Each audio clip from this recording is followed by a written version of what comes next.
So I take my youngest son to karate, and I met a new mother there who had her son in that class for the very first time. And you can tell that, she had certain expectations for her son. She wanted her son to do his very best.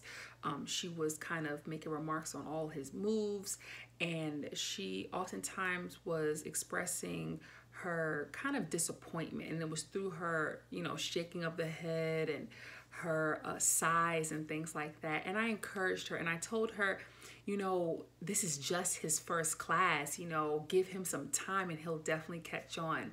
And it really helped me to see that, oftentimes we don't appreciate the process in order to get to the greatness where we know that we are supposed to be at.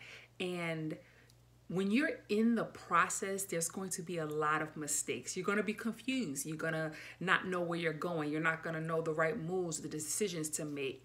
And we have to be able to be at peace with where we are in the process so that we can move past that part. Because, when you're expressing disappointment and discouragement, it doesn't help the person as they're trying to figure things out and figure life out.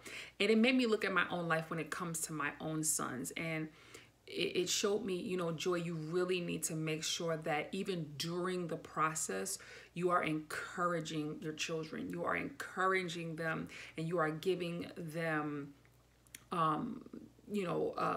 congratulations and accolades and things like that as they're going through, because who you're talking to is not who they are right now, but you're speaking life into who they will become. And so when we speak words of discouragement, or we show gestures of not being satisfied, or someone not living up to our expectations, we don't realize that sends a message to them. It sends a signal to them that they're not good enough and that they already need to be at a perfected state while they're even going through the process. And no one, if you think about it, no one is at a perfected state when we're going through our process. It's not only until we actually reach that place of greatness. And even then, we still have work to do. So I want to encourage you on today, if you feel that someone is discouraging you while you're in your process, I want to encourage you to keep pushing and to keep fighting.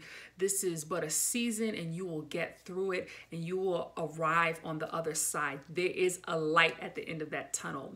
But also, if you're the one not feeling like that person is living up to your expectations, allow God to show you that none of us are perfect, and that we all are going through a process, and that you too may have been once at that place that they are at, and it should build in you a certain grace for them. And I'm not saying to tolerate people's bad behaviors or the mean and bad things that we do to people, but what I'm saying is we need to implement a little bit more grace in life, because we are all trying to work out our salvation with fear and trembling.